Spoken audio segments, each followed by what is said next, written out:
कौन भाग्य पद पंकज पाऊं,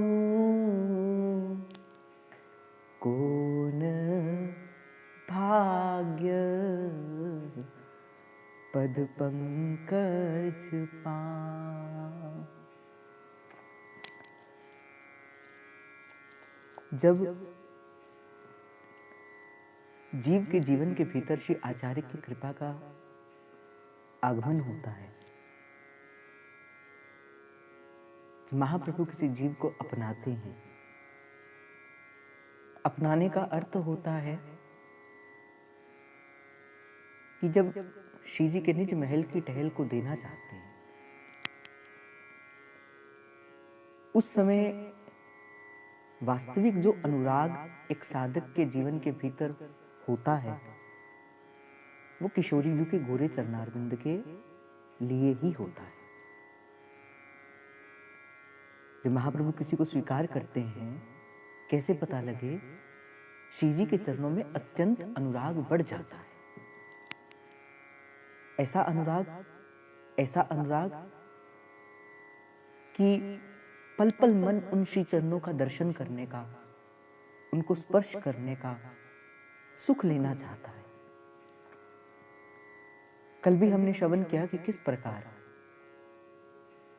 जब अग्रदेवाचार्य जी महाराज ने जब किशोरी जी का स्मरण किया तो पाद चरण का ही स्मरण किया, किशोरी जी के चरणारविंद का ही स्मरण किया। और जब आचार्य ने आकर अपनी लीला कथा को प्रकट किया, तब भी किशोरी जी के चरणों का ही प्राधान्यत्व रखा, प्रधान में किशोरी जी के चरण ही रखे। बुरी सखी एक स्थान पर कहती है, मैं क्यों रसिकों की वाणी बीच बीच में ले आता हूं जो भाव के अनुकूल हो, क्योंकि रसिकों की वाणी में एक पुकार होती है, उसकी वाणी के अंदर एक मिलने की पीड़ा होती है, एक पीड़ होती है जो उनसे बिछड़ने से प्रकट हुई है। हम जैसे जीव जिसको ये तो पता है कि नहीं प्रभु हमसे बिछड़े हैं, पर देखो कैसा है ना कि संसार में रहते हुए वो पीड़ हमारी गहरी हो नहीं पाती। वो प्रेमजन्य पीड़ा जो रसिकों का श्रृंगार है, वो हमें प्राप्त हो नहीं पाता। ये कभी वैसा दिन आएगा कि जैसी रसिकों की चित्त की स्थिति उन्होंने अपने जीवन के भीतर धारण करी है, कि वैसी चित्त की स्थिति कभी हमारे जीवन के भीतर भी आएगी, कि कभी किशोरी जो हमारी भी उस पुकार को सुनेंगी। तो हमारे तो गुरुदेव महाराज सदा एक बात कहते कि हमारी वाणी के भीतर वो दम नहीं होता, वो बल नहीं होता, वो साधन नहीं होता कि हमारे शब्द उन किशोरी जी के कर्णपुटों तक पहुंच पाए, उनके कानों तक पहुंच पाए। तो क्या करना चाहिए? बोले रसिकों का आश्रय ले लो। रसिकों का आश्रय लोगे तो उससे क्या होगा?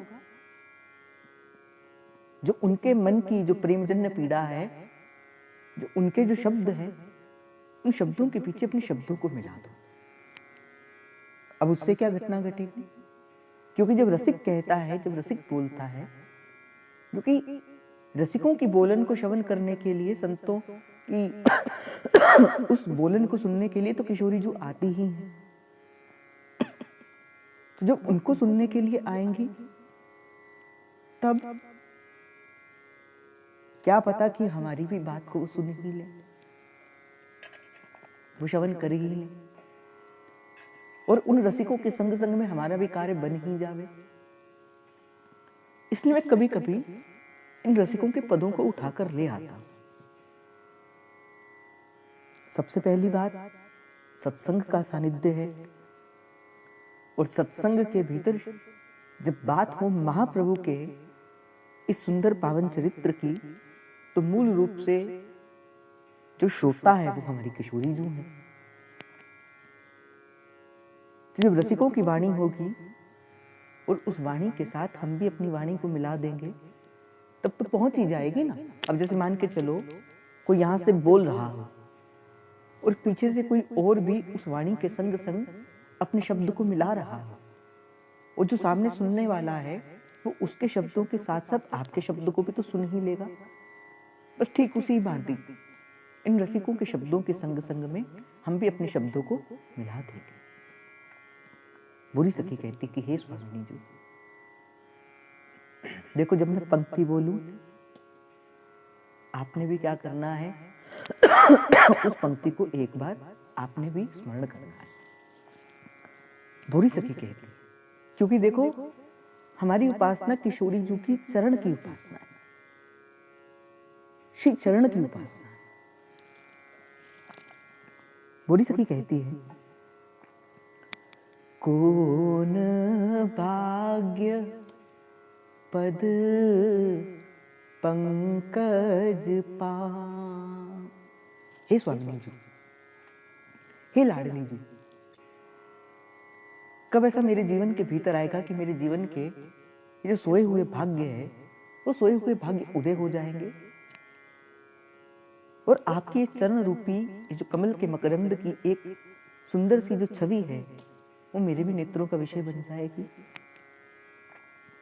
कब मुझे आपके श्री चरणों की प्राप्ति होगी, कब मैं आपके चरणों को देखूंगी कि कौन भाग्य पद पंकज पाऊं, आपके श्री चरणों को मैं कब प्राप्त करूंगी। जैसी पीड़ एक भोरी सखी की है, उसका किणका मात्र भी अगर हमें प्रसाद मिल जाए ना, तब हमें महाप्रभु मीठे लगने प्रारंभ हो जाए।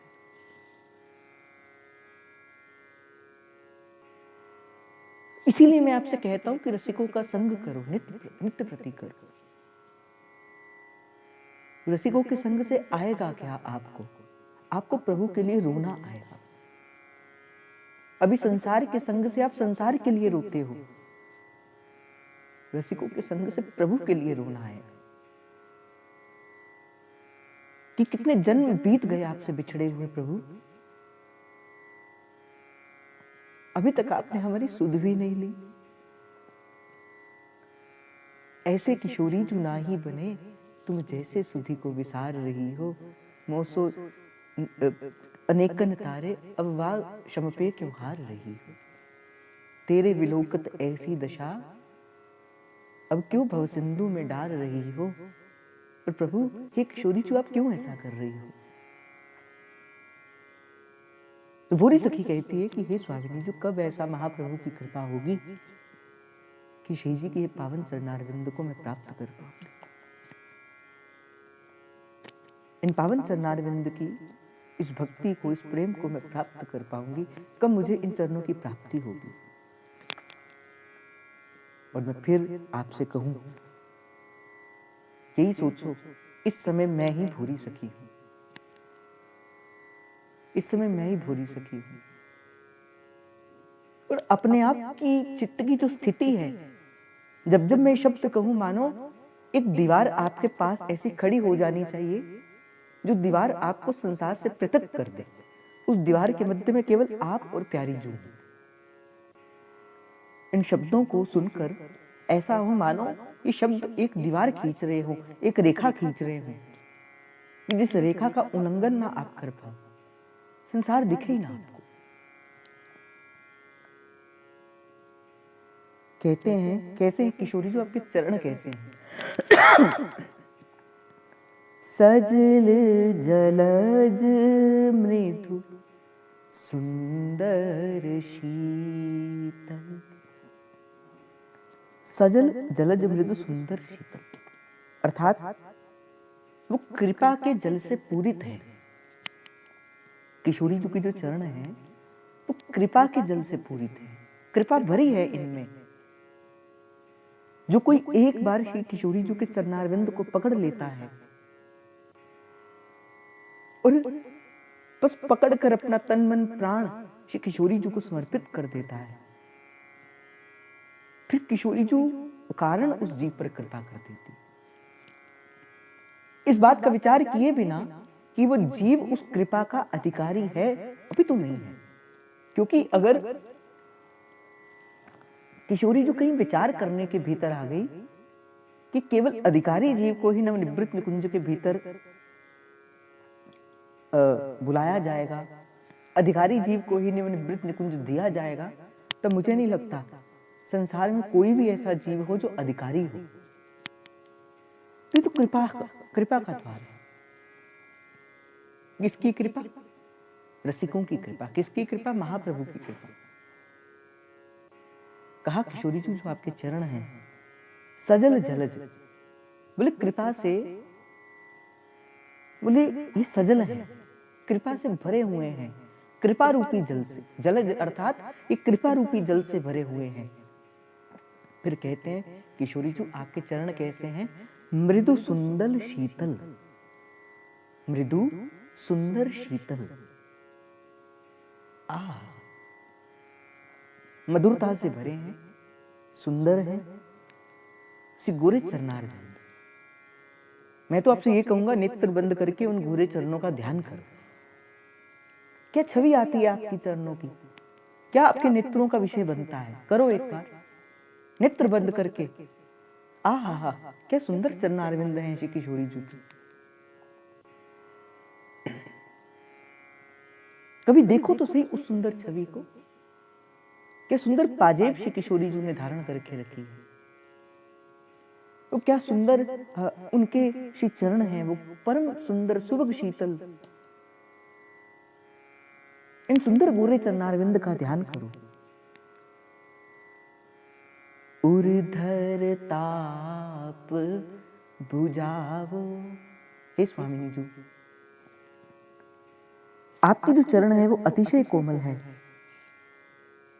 और हे स्वामिनी जी, जो मेरे मन के भीतर आपसे जो मिलने की तड़प है, जो मेरे मन के भीतर आपसे जो मिलने की ताप है, आपके चरण ही इस ताप को बुझा सकते हैं।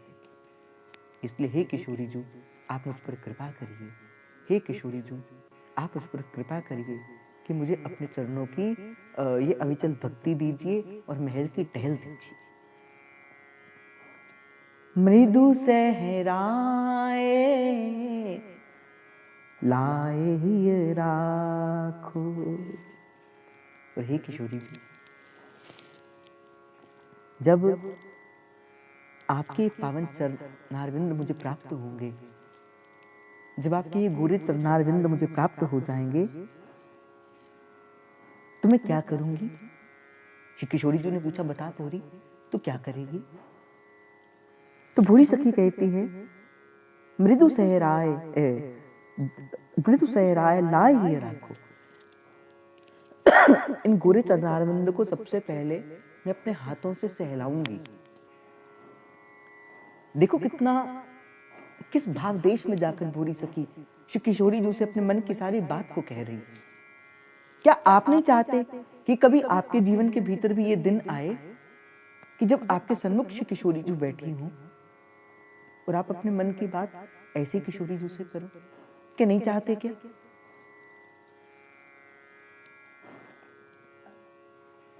जो किशोरी जी पूछे कि क्या चाहती हो तुम, कैसे चाहती हो तुम? अच्छा, मुझे मेरे चरण की तो तुमने बात कर दी कि मेरे चरण की तो तुमने बात कर दी कि अच्छा किशोरी जी चरण दे दो, पर क्या करेगी तू इस चरणों का? मृदु सहराए लाए ही राखो। पहले तो प्रेम से इनको धोऊंगी, फिर उस धोए हुए वो जो चरणामृत मैं उसका पान करूंगी, फिर सुंदर वस्त्रों के द्वारा इस सुंदर श्री चरणों को पोंछूंगी, साफ करूंगी, सहलाऊंगी और फिर इन गोरे चरणारविंद को पकड़कर अपने हृदय से लगा लूंगी। मैं फिर कहता हूं, रसिकों की वाणी इतना प्रेम का समुद्र है कि अगर कोई एक बार इन रसिकों के प्रेम के समुद्र के भीतर डूब जाए तो उन्हें फिर श्री जी के गोरे चरणारविंद रूपी इस भाव की ही प्राप्ति होती है। फिर वो भव के सागर से पार होकर किशोरी जी के रूप के सागर में डूब जाता है। अब आपके ऊपर निर्भर करता है भाई कि संसार में रहते हुए संसार के सागर में डूबना है, क्योंकि संसार भी सागर ही है। ये रसिकों का संग करके इस प्रेम रूपी सागर में डूबना है। अब आपके ऊपर ये देखो, हर एक व्यक्ति के जीवन के भीतर दो मार्ग होते हैं। एक होता है संभलने का मार्ग, एक होता है भटकने का मार्ग। अब ये आपके चित्त की स्थिति के ऊपर ही निर्भर करता है, आप कौन सा मार्ग इन दोनों मार्गों में से चुनते हो। भटकना चाहते हो कि संभलना चाहते हो। भटकने के मार्ग में स्वतंत्रता भी मिलेगी, अपने मन का कार्य करने को भी मिलेगा, इच्छाओं की पूर्ति भी होगी। और जो संभलने का मार्ग है उसमें गुरुजनों का अनुशासन भी मिलेगा, कठोरता भी मिलेगी, खाने को भी अच्छा नहीं मिलेगा। पर ये जो अपने जो विषयासक्त मार्ग है, इसका जो अंत है वो भयानवा होगा, वो भयानक होगा। और ये जो मार्ग आपको दिख रहा है, जो कठोर है चलने में, जिनमें गुरुजनों का अनुशासन है, ये मार्ग चाहे अभी थोड़ा कठोर प्रतीत सा हो, पर आगे चलकर कैसा होगा? आगे चलकर यही मार्ग आपको परम सुख की अनुभूति कराएगा। जैसे दुर्दास जी महाराज कहते विषय चुगा जिन चुगे मन। हमारा मन क्या है? इन विषय रूपी, हमारा मन पंछी है ना, हमारा मन क्या है? पंछी के जैसा है। प्रभु की माया विषय रूपी चोगा डालती है और हम उस चोगे के जाल में फंस जाते हैं। का विषय चुगा जिन चुगे मन, बोले क्या होगा? बोले उस चोगे के चुगने से, बोले चुगे कछुक सुख हुए, बोले कुछ सुख प्राप्त होगा।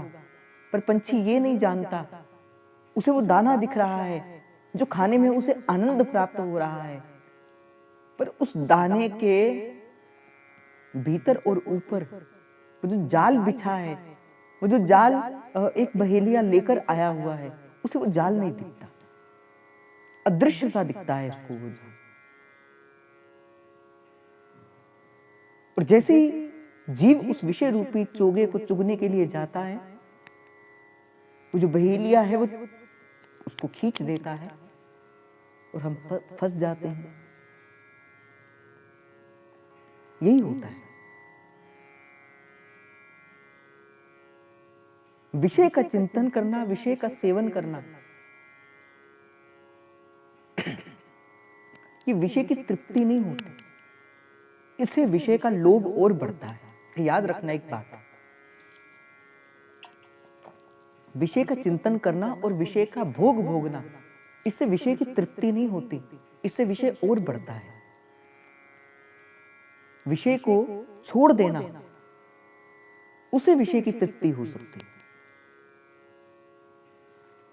इसलिए उस समय तो बड़ा प्रसन्नता से जीव चुगना प्रारंभ करता है। विषय चुगा जिन चुगे मन, बोले मन रूपी विषय का वो सेवन करता है और कुछ उसे सुख प्राप्त भी होता है, पर अंत समय के अंदर फिर ऐसा होता है, वो जो खींचता है वो जाल को, तई समय दुख ना कोई, वो फड़फड़ाता है, वो देखता है अपने और जनों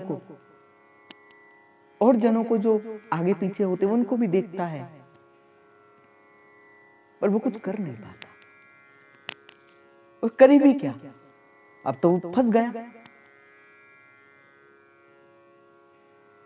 अब हम भी कुछ ऐसे ही हैं। मैंने कहा ना कि दो द्वार होते हैं, एक भटकने का है, एक संभलने का है। भाई अब आपके ऊपर निर्भर करता है, भटकना चाहते हो कि अब संभलना चाहते हो। इसीलिए हमारे तुलसी बाबा कहते हैं, बोले बिनु सत्संग विवेक ना हुई। विवेक क्या है? सत्य और असत्य का भेद हो जाना। सत्य क्या है, असत्य क्या है, अपना क्या है, पराया क्या है, मेरे जीवन का उद्देश्य क्या है, साधक तत्व क्या है, बाधक तत्व क्या है। यही तो विवेक है। किस परिस्थिति में हमें क्या कार्य करना है, यही तो विवेक है। तो विषय चुगा तो संभलता भी है जीव और भटकता भी है जीव। तो बिनु सत्संग विवेक ना हो। बिनु सत्संग की कृपा से विवेक प्राप्त हो नहीं सकता, और राम कृपा बिन सुलभ ना सुलभ, बिनु राम की कृपा से सत्संग सुलभ हो भी नहीं सकता। पर जिस पर राम कृपाल अपनी कृपालुता प्रकट करते हैं बोले उसके जीवन के भीतर ही फिर ये भाव जो है वो प्रकट हो जाता है। और देखो भाई, चतुर्युग है, 4 युग होते हैं हमारे। आज का ये जो दिन है, आज है अक्षय नवमी, इसे कहा जाता है अक्षय नवमी। सतयुग, त्रेता, द्वापर और कलयुग, ये 4 युग कहे। आज किसका प्रारंभ हुआ था? आज सतयुग का प्रारंभ हुआ था। भादो शुक्ला त्रयोदशी, भादो मास की, भाद्र मास की, हाँ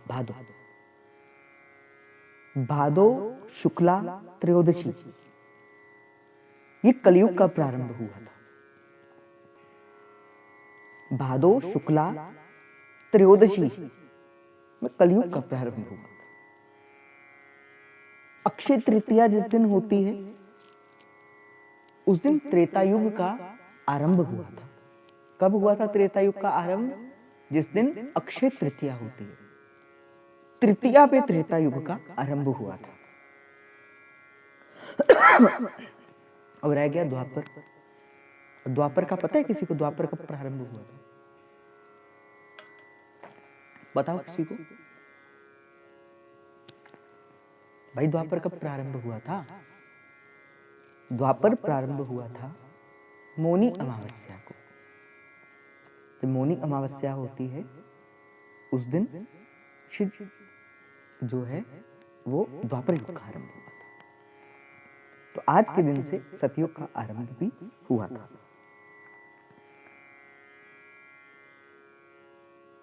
तो कहा कि सबसे पहले मैं इन किशोरी जी के चरणों को सहलाऊंगा, मृदु सहराए, फिर कहा लाय ही राखो।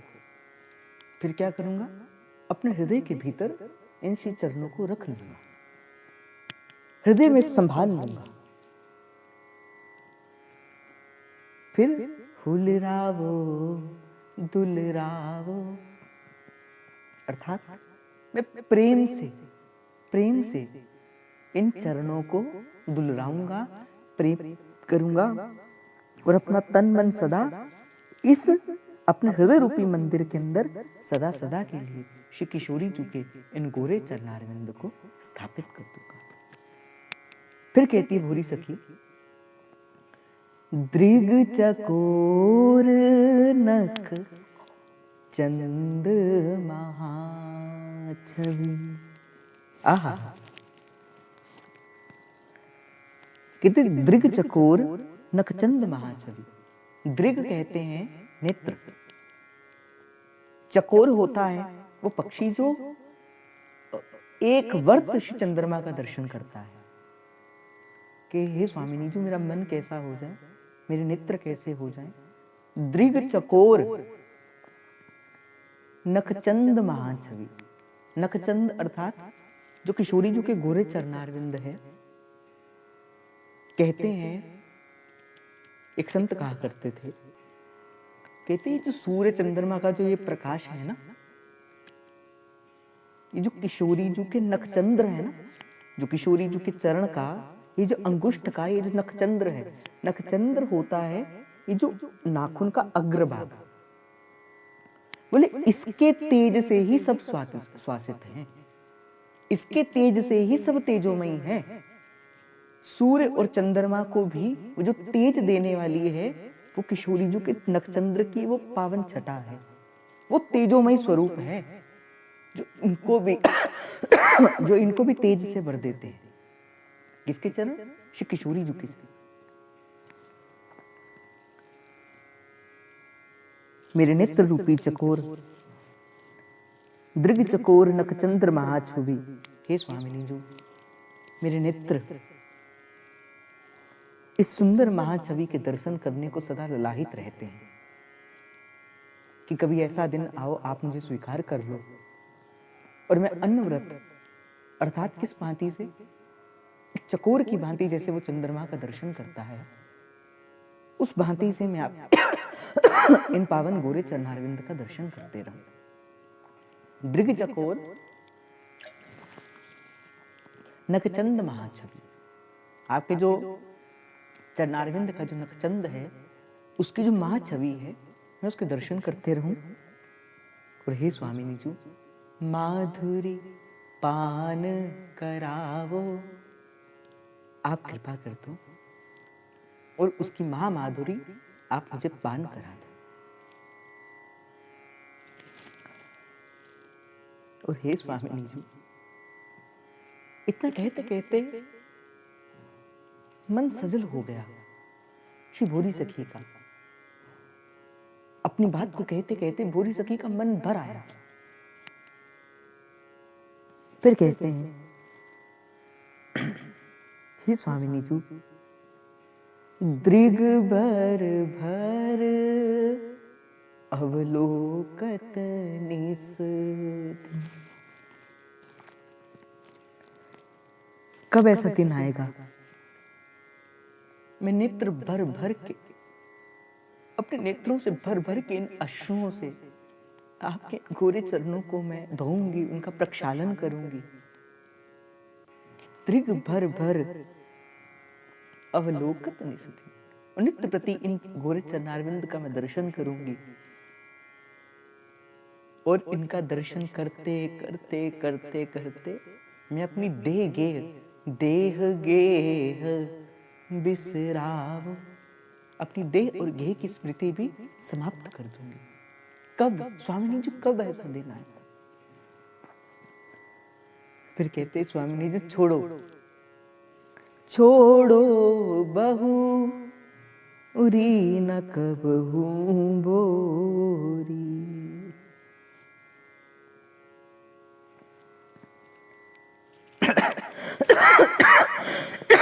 भोली सखी कहती कि हे स्वामिनी जी, यदि कभी जो मैंने अपने मन की बात आपसे कही है,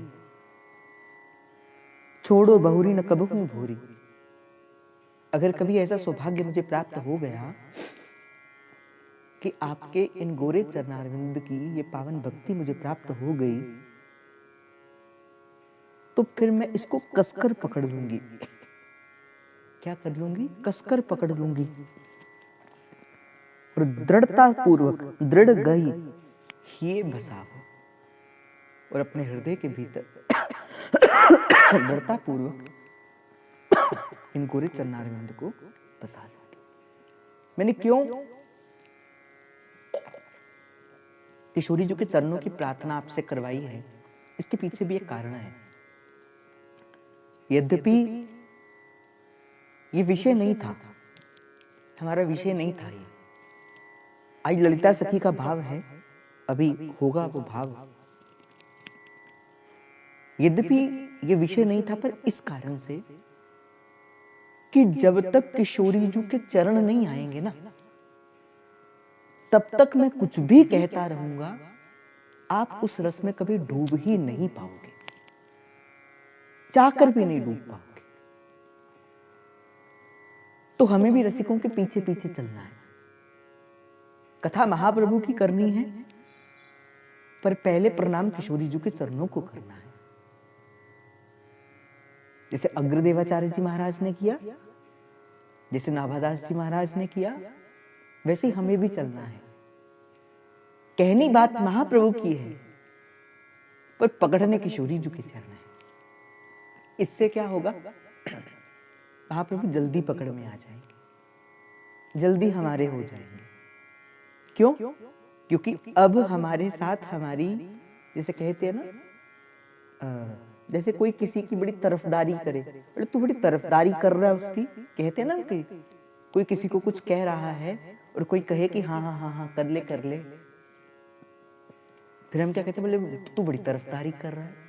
तो महाप्रभु को पुकार रहे हैं। अब जब किशोरी जो कहेंगी कि स्वीकार कर ले इसको, अब किशोरी जी का कहा तो महाप्रभु टाल सकते हैं नहीं। तो इसीलिए हमने भी सबसे पहले किसको पकड़ा? किशोरी जी को पकड़ा। और भाव के भीतर हम प्रवेश करें।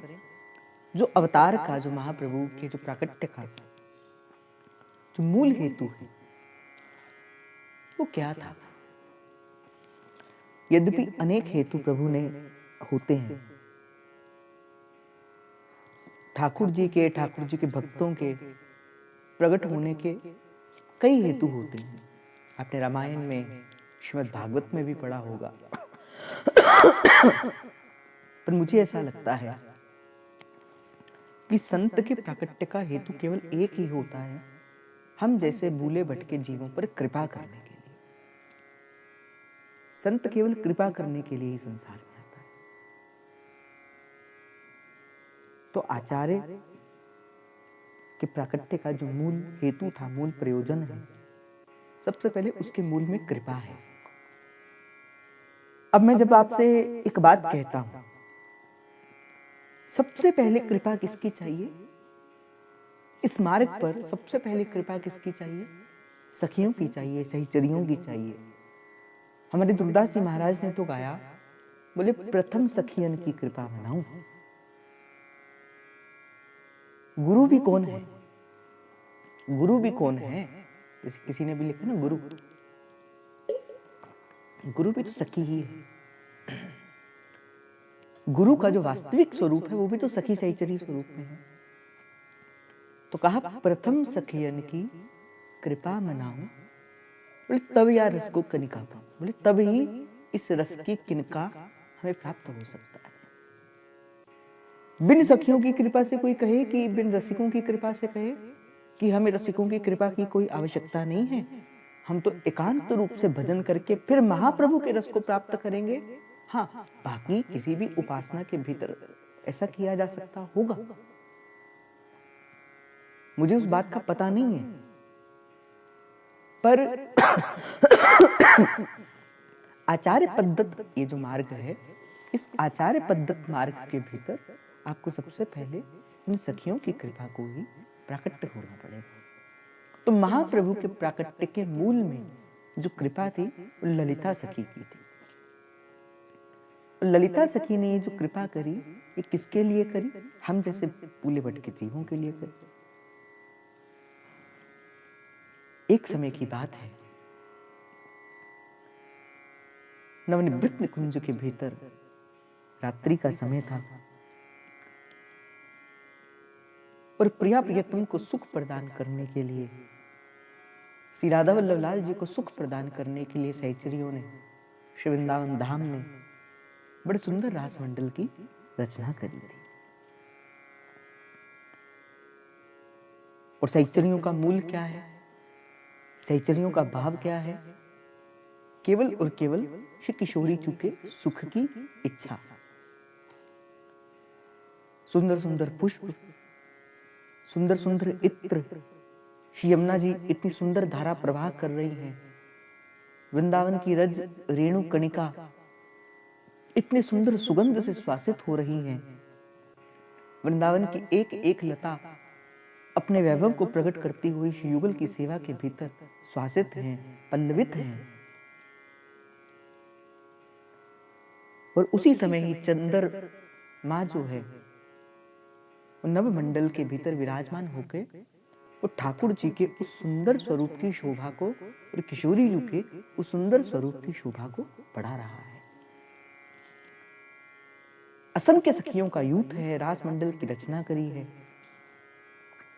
चंपक, वकुल, मालती, मल्लिका आदि पुष्पों से महाप्रभु लिखते हैं, रास में रसिक मोहन, है ना, उस एक पद है चतुरासी जी का, उसमें महाप्रभु कहते हैं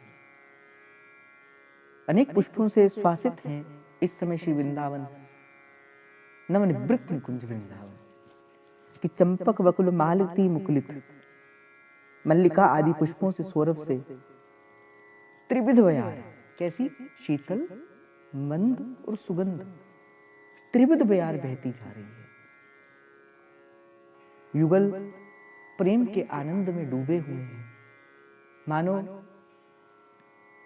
कि एक दूसरे के उस रस में ऐसे डूबे हैं कि युगल को किशोरी जी को केवल श्री लालजू का ही दर्शन हो रहा है और लालजू को केवल श्री किशोरी जी का ही दर्शन हो रहा है। किशोरी जी प्रेम से भरकर उस रूप का जब पान कर रही है तो उनके प्रेम की सीमा का वर्णन कोई कह ही नहीं सकता, उनके रूप की सीमा का वर्णन कोई कुछ कह ही नहीं सकता। इतना सुंदर श्रृंगार आज किशोरी जी का श्री सखियों ने किया है और उसी भांति से ही जो लालजू का जो श्रृंगार है वो भी अलमस्त है, उसकी भी शोभा को वर्णन नहीं कहा जा सकता। कोटि कोटि काम भी जिनके रूप को देखकर मोहित हो जाते हैं, ऐसे मदन गोपाल अपने सुंदर उस मदन को भी मोहन करने वाले ठाकुर जी उस सुंदर रासमंडल के ऊपर शिव विराजमान है। प्रिया प्रियतम के सुख को प्रदान करने के लिए एक से एक संगीत में निपुण सहचरियां, जिनके हाथों में अनेक प्रकार के वाद्य यंत्र हैं, जिनमें मृदंग है, वीणा है, उपंग है, मुर्ज है, डफ है, मुचंग है, पखावज है, अनेक प्रकार के वाद्य यंत्रों को अपने हाथों में पकड़कर श्री सखियां सहचरियां बड़े सुंदर सुंदर भावों से सुंदर रास के पद गा रही हैं। और वृंदावन के जितने खगमृग पशु पक्षी भी हैं, ये सब खगमृग पशु पक्षी भी दिव्य हैं और इन सब की गुरु भी श्री स्वामिनी जी हैं। इनको राग रागनी किसने सिखाई है? इनकी जो राग रागनी है वो किशोरी जी ने सिखाई है।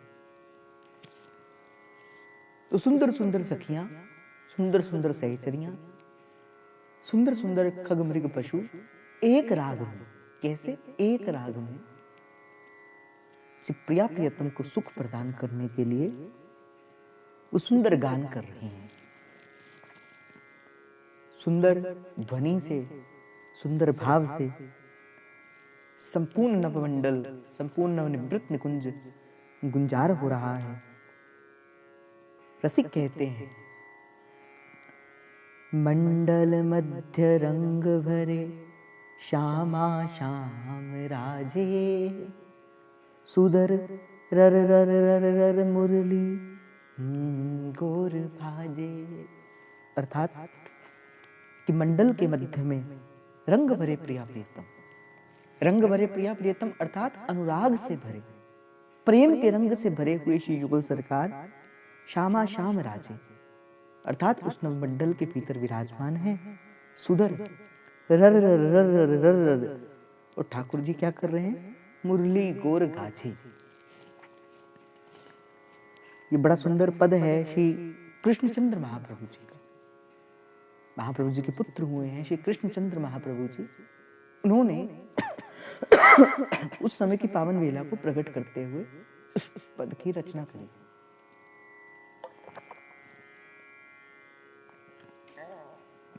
गान करत ब्रज भाम लेत सुंदर सुघर तान।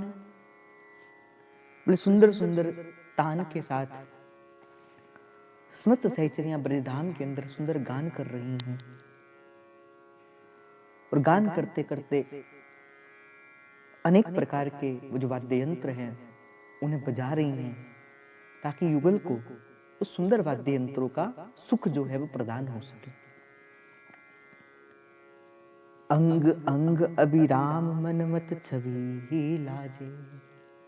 और उसको सुनकर श्री किशोरी जी का जो अंग अंग है वो प्रेम से भरकर नृत्य कर रहा है।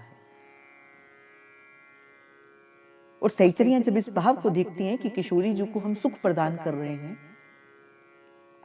तो उनकी छवि को देखकर किशोरी जी की उस दिव्य छवि को देखकर, लालजू की उस दिव्य छवि को देखकर सहचरियां प्रेम से आनंद में बढ़ती जा रही हैं। और किशोरियां क्या गा रही हैं, सखियां क्या गा रही हैं? धिगताम धिगताम धिगताम तदितांग तदितांग तदितांग दिद किट गिड गिडांग गिड गिड गिडांग। अब मुझे ज्यादा तो संगीत का नहीं है भाव, पर जो संगीत को जानते हैं वो इस भाव को जानते होंगे। गीड़ी गीढ़ा गड़ी गिड़ गिड़ गाजे, रर रर रैन रीज रही जज जमुना थकित भई। आहा, कि बड़ी प्रेम से भरकर श्री यमुना जी भी आज हिलोरे ले रही हैं। जैसे जैसे वाद्य यंत्र बज रहे हैं वैसे वैसे यमुना जी भी आज हिलोरे ले रही हैं।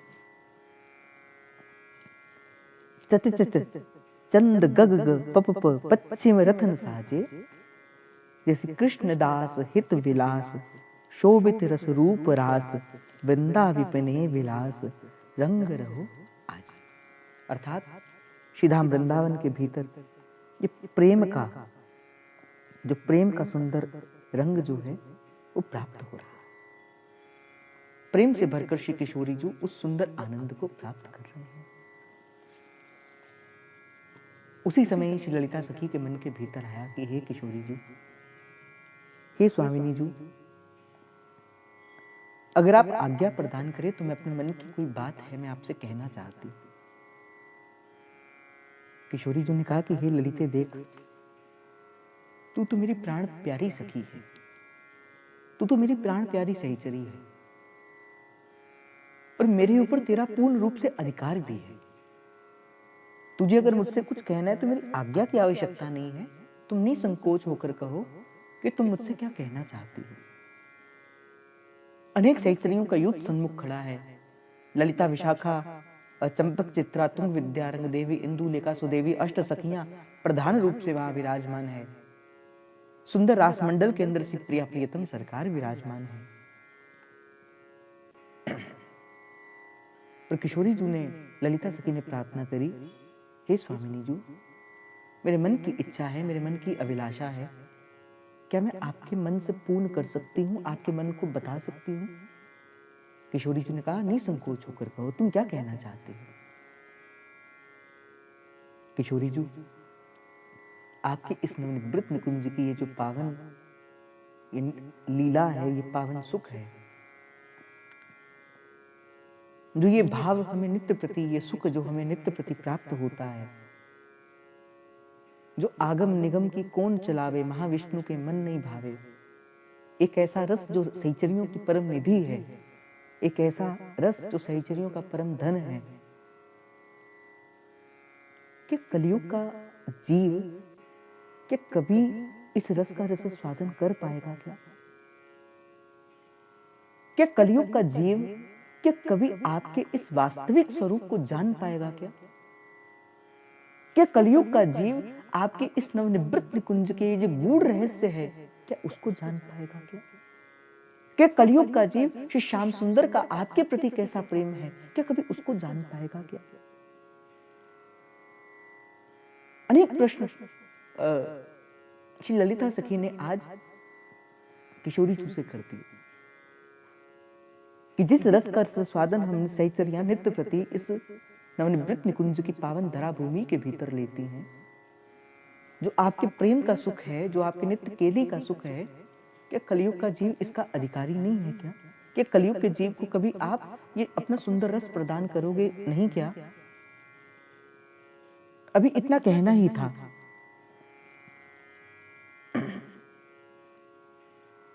कि उस समय ही श्री ललिता जी की इस बात को सुनकर श्री किशोरी जी ने लालजू की ओर दृष्टि गोचर की। किशोरी जी ने श्री लालजू की ओर देखकर कहा कि हे प्रियतम, देखो आज हमारी ललिता सखी के हृदय के भीतर कैसी ये भाव प्रकट हुआ है, ये कैसी इच्छा प्रकट हुई है। यद्यपि वो बिल्कुल सत्य कहती है, आज तक ये रस केवल नवनिवृत्त निकुंज के भीतर ही होता था। बड़े से बड़े ब्रह्मादिकों के लिए भी हमारे महाप्रभु तो कहते हैं, यन्नारदाद देश शुकेर गम्यम वृंदावने मंजुलम मुंज कुंजे तत्कृष्ण चेतो हरणेक विज्ञमत्रास्ति किंचित परम रहस्यम। बोले ये जो रस है ना, जहां ब्रह्म, नारद, शुक, सनकादिकों का भी प्रवेश नहीं हो सकता, अर्थात जो उनके भी और जो पहुंच से दूर है, बात तो बिल्कुल सही कहती है, जो आज तक कभी प्रकट हुआ भी नहीं कि लक्ष्म्या यक्ष न गोचरी भवती यन्यापु सखाय प्रभो संभावोऽपि विरंसि नारद शिव संव्याबुभार्धेन्यः यो वृंदावन नागिरी पशुपते स्त्री स्वभावः लभ्यं कथं राधा मादेयं योऽयमास्तु सरहो दास्यादिराकोत्सवः। अर्थात ये जो मेरे बड़े बड़े दास हैं, जो मेरे मेरे बड़े बड़े मित्र हैं, जो मेरे मेरे सखे हैं, बोले उनके लिए भी ये अतिशय दुर्लभ है। पर ललिता सखी ने प्रार्थना करी है, आप ही कुछ करिए, आप ही कुछ करिए। अब किशोरी जी ने कहा था, और ललिता सखी की प्रार्थना थी, श्री ठाकुर जी कैसे शांत रह सकते थे। किशोरी जी ने पूछा कि कैसे इनकी इच्छा पूर्ण हो, कैसे इनके मन का मनोरथ पूर्ण हो।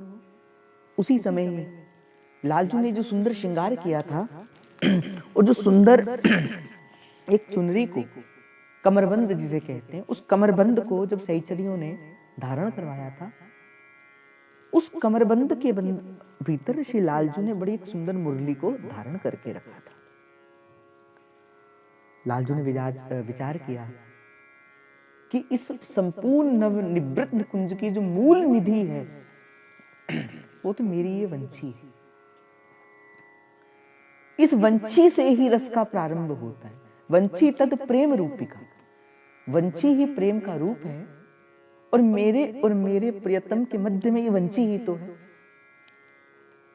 आज भी जब श्री ठाकुर जी रास के प्रारंभ करने से पहले क्या करते, वेणु वादन ही तो करते हैं।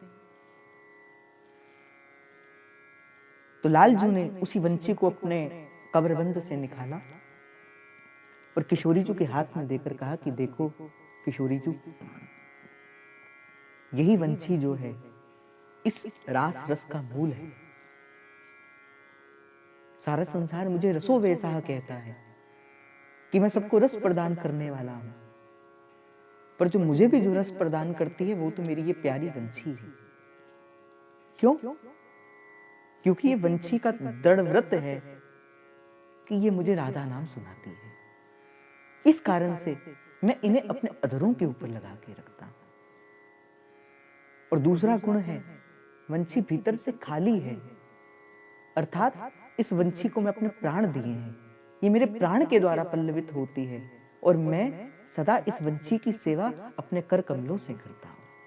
जब मैं इसे प्राण देता हूं और इस वंशी को जब अपने कर कमलों से मैं उनके सुर के साज को साधता हूं, तो ऐसे लगता है मानो इसके श्री चरणों को भी मैं दबा रहा हूं। तो उस वंशी को उठाकर श्री किशोरी जी को दी। किशोरी जी ने उसी वंशी को उठाया और ललिता सखी को देकर कहा कि हे ललिते, तुम्हारे मन की जो अभिलाषा है, तुम्हारे मन की जो भाव है, उस मन के भाव को ये वंशी ही पूर्ण कर सकती है। ये मेरे और प्रियतम के इस प्रेम रस का अनुमूलन है। इसी से ही ये संपूर्ण नवनिवृत्त निकुंज प्रेम के रस से स्वासित होता है। ये मेरी प्राण प्रिय वंशी ही इस संसार में जावेगी, और तुम हमारा ही तो वंश हो, तुम हमारा ही तो वंश हो। तो श्री हरि के वंश को प्रकट करने के लिए वंशी इस नवनिवृत्त निकुंज से, अपने सहचरी वपु से विगत होकर अपने मानव वपु, अपने मनुष्य वपु के भीतर जाएगी, और सारा संसार इसे श्री हरिवंश के नाम से जानेगा, क्योंकि हरि के वंश को प्रकट करने के लिए ही ये संसार के भीतर जाएगा। बोले श्री हरिवंश महाप्रभु की। उस समय ललिता सखी भी वहां पे विराजमान थी और कहा कि हे ललिते, तुम्हारे भी मन का प्रयोजन था, और तुम भी हमारे मन के समस्त भावों को जानती हो, हमारे सब रस रहस्यों को तुम भी जानती हो।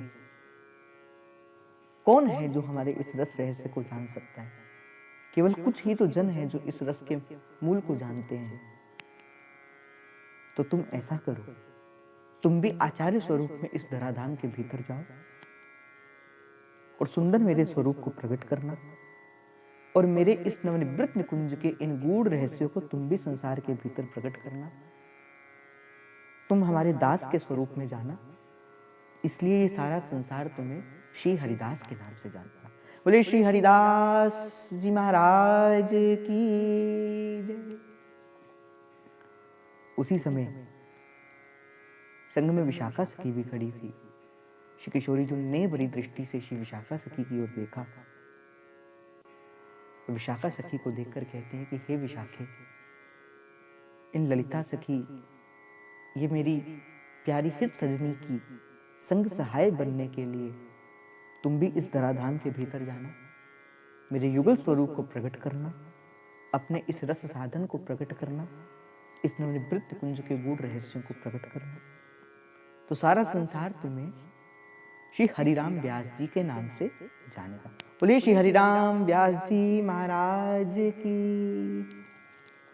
संग में तुंग विद्या सखी भी खड़ी थी।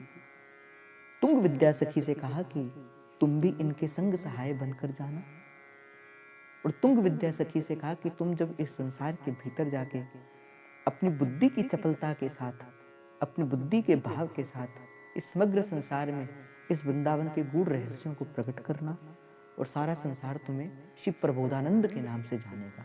बोले श्री प्रबोधानंद सरस्वती जी महाराज की। तो मूल रूप से तो तीन सखियां, श्री ललिता सखी, श्री विशाखा सखी और हित सजनी, ये मूल रूप से तीन सखियां श्री नवनिवृत्त निकुंज से, और तुंग विद्या सखी जो है वो उस समय सबसे पहले श्री गौड़ीय परंपरा के भाव से आकर फिर आचार्य की परंपरा के भीतर जो है वो आई थी। इन तीन सखियों को श्री रसिक त्रिवेणी के नाम से जाना जाता है। रसिक त्रिवेणी इनको कहा जाता है। जब महाप्रभु श्री आचार्य चरण से महाप्रभु श्री हरिवंश चंद्र जी महाराज जब इस धराधाम के मध्य में थे, उसी क्षण उसी समय ही श्री आचार्य चरण रसिकाचार्य श्री रसिक अनन्यपति स्वामी श्री हरिदास जी महाराज का भी प्राकट्य हुआ, और श्री हरिराम व्यास जी का जो प्राकट्य है वो ओरछा के मध्य हुआ। इन तीनों को रसिक त्रिवेणी के नाम से जाना जाता है। आज भी वृंदावन के भीतर एक ऐसा स्थान है जिस स्थान के भीतर बैठकर ये तीनों नित्य प्रति अपनी गोष्ठी लगाया करते थे। आज भी उस स्थान को रसिक त्रिवेणी के नाम से जाना जाता है, जहां पर प्रेम की ये पावन धारा जो है वो बहती थी। मेरा आप सबसे निवेदन है, हाथ जोड़कर करबद्ध निवेदन है कि जब कभी भी श्री जी कृपा करें, जब कभी भी श्रीधाम वृंदावन के भीतर जाना हो, तो ये रसिक त्रिवेणी का स्थान है। आप किसी से भी पूछ लेना। पहले यमुना जी का कूल हुआ करता था, पर धीरे धीरे यमुना जी का स्वरूप अब धीरे धीरे कम होता जा रहा है, इसलिए अब तो यमुना जी दूर चले गई। उस स्थान को कहते हैं श्री गोरेलाल कुंज महाराज। इस समय श्री गोरेलाल बिहारी बिहारनी जी महाराज इस समय उस कुंज के भीतर विराजमान है। यही वो स्थान है जिसे रसिक त्रिवेणी कहा जाता है। रज से भरा, रज से परिपूर्ण ये स्थान है, और बड़ा सुंदर, बड़ा दिव्य स्थान है। समस्त रसिकाचार्यों को चाहिए, समस्त संतों को, वैष्णवों को, भक्तों को चाहिए कि इस स्थान पर जावें। इस स्थान पर महाप्रभु की भी अनुभूति होती है, हमारे श्री स्वामी जी महाराज की भी अनुभूति होती है, और हमारे श्री हरिराम व्यास जी की भी अनुभूति होती है। मूल रूप से ये हरिदासी परंपरा का स्थान है। इस समय गोरेलाल श्री बिहारी जी यहाँ पे विराजमान हैं, और बड़ा सुंदर चंदिया उत्सव इस समय वहाँ पे चल रहा है। आज और कल 2 दिन का था। बड़ा सुंदर चंदिया उत्सव है, और इस समय परम पूजनीय श्री किशोर दास देवाचार्य जी महाराज इस समय जो है वो इस समय प्रधान गादी के रूप में इस गोरेलाल कुंज में विराजमान है। बोलिए रसिक त्रिवेणी की जय। श्री गोरेलाल कुंज बिहारी बिहारनी जी महाराज की जय। रसिकाचार्य महाप्रभु श्री हरिवंश चंद्र जी महाराज की जय। रसिक अनन्य नृपति स्वामी श्री हरिदास जी महाराज की जय। विशाखा अवतार श्री हरिराम व्यास जी महाराज की जय। इनमें से रसिकाचार्य महाप्रभु श्री हरिवंश चंद्र महाराज ने इनको रसिकों का आचार्य भी कहा है।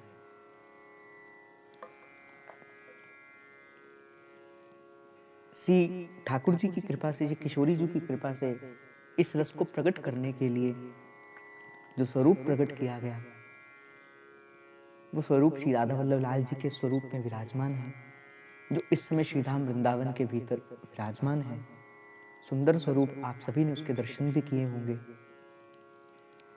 रसिक नृपति स्वामी श्री हरिदास जी महाराज के द्वारा जो प्रकट किए हुए जो ठाकुर हैं, उनका नाम श्री कुंज बिहारी लाल है, जिन्हें हम समय के परिवर्तन के साथ उनका नाम बांके बिहारी लाल पड़ गया, पर वस्तुतः उनका जो मूल नाम है वो कुंज बिहारी लाल है। आज भी जब कभी पुराने संत आपस में मिलते हैं तो बांके बिहारी श्री हरिदास नहीं कहते, श्री कुंज बिहारी श्री हरिदास कहते, क्योंकि ठाकुर जी ने श्री उस समय स्वामी श्री हरिदास जी महाराज ने कहा था कि कुंजों की कृपा से प्रकट हुए हैं, इसलिए आपका नाम आज से कुंज बिहारी होगा।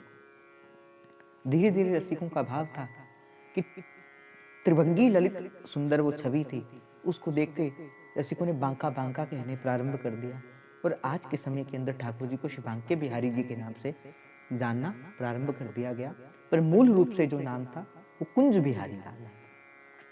आप भी इस समय श्रीधाम वृंदावन के भीतर विराजमान हैं। मूल रूप से आपका प्राकट्य श्री निधिवन राज के भीतर हुआ था। आज भी वो स्थान है जहाँ पर श्री आचार्य चरण ने, श्री स्वामी जी महाराज ने बड़े प्रेम और बड़े चाव से इनको खूब लाड लड़ाया है। इसके अलावा जो तीसरे हमारे जो रसिक त्रिवेणी के हैं श्री हरिराम व्यास जी, आपका प्राकट्य ओरछा के भीतर हुआ था। ओरछा में आप बड़े प्रकांड पंडित थे और 52 राजा आपके शरणागत थे। वृंदावन आए रसिकों की कृपा से, और वृंदावन के भीतर आपने श्री किशोर वन, जो कि सेवा कुंज के पास ही है किशोर वन, वहाँ से आपने ठाकुर श्री युगल किशोर जी को प्राकट्य किया। और ये 3 ठाकुर में से 2 ठाकुर इस समय श्रीधाम वृंदावन के भीतर विराजमान हैं, और जो युगल किशोर जी ठाकुर जी हैं वो इस समय पन्ना के भीतर विराजमान है। कभी श्री जी कृपा करें तो जाइए पन्ना के भीतर और ठाकुर जी के उस सुंदर स्वरूप के हम भी दर्शन करें। तो ये रसिक त्रिवेणी थी, और इन तीनों आचार्यों का प्राकट्य होने का यही मूल जो है वो भाव भी है। रूपलाल जी महाराज एक बड़ा सुंदर पद गाते हैं इसी भाव को रखते हुए, और इस पद को गा के फिर हम आज अपनी वाणी को विश्राम की ओर लेके जाएंगे। गोस्वामी श्री रूपलाल जी महाराज कहते हैं, श्री व्यास नंदन व्यास नंदन व्यास नंदन गाइए, गाओ श्री व्यास नंदन व्यास नंदन व्यास नंदन गाइए, जिनको हित नाम लेत दंपति रति पाइए, जिनको हित नाम लेत दंपति रति पाइए, रास मध्य ललितादिक प्रार्थना झुकीनी, रास मध्य ललितादिक प्रार्थना झुकीनी, करते सुकुमारी प्यारी, करते सुकुमारी प्यारी, वंची तब दीनी करते सुकुंवारी प्यारी, वंशी तब दीनी सोई कली प्रगट रूप, वंशी वपुदार्यो सोई कली प्रगट रूप, वंशी वपुदार्यो। फिर गाओ। सोई कली प्रगट रूप, वंशी वपुदार्यो सोई कली प्रगट रूप, वंशी वपुदार्यो कुंज भवन रास रवन, कुंज भवन रास रवन, त्रिभुवन विस्तार्यो कुंज भवन रास रवन, त्रिभुवन विस्तार्यो श्री व्यास नंदन, व्यास नंदन, व्यास नंदन गाइए, व्यास नंदन, व्यास नंदन। गोकुल रावल सुठाव, निकट बाद राजे, गोकुल रावल सुठाव, निकट बाद राजे, विदित प्रेम राशि जन्म, रसिकन हित काजे, विदित प्रेम रास जन्म, रसिकन हित काजे, तीन को पिय नाम सहित, तीन को पिय नाम सहित, मंत्र दियो सिराधे, तीन को पिय नाम सहित, मंत्र दियो शिराधे, सतचित आनंद रूप, सतचित आनंद रूप, निगम आगम साधे, सतचित आनंद रूप, निगम आगम साधे, सतचित आनंद रूप। श्री वृंदावन धाम तरनी जा, सुतीरवासी, श्री वृंदावन धाम तर निजा, सुतीरवासी, श्री राधापति रति अनन्य, श्री राधापति रति अनन्य, करत नित खवासी, श्री राधापति रति अनन्य, करत नित खवासी, करत नित खवासी। अद्भुत हरियुक्त वंश, अद्भुत हरियुक्त वंश बनित नाम श्यामा। अद्भुत हरियुक्त वंश बनित नाम श्यामा। जय श्री रूप लाल हित चित, जय श्री रूप लाल हित चित, दे पायो विश्रामा। व्यास नंदन व्यास नंदन व्यास नंदन गाइए, तातो हित नाम लेत, तातो हित नाम लेत। दंपति रति पाइए, व्यास नंदन श्री व्यास नंदन।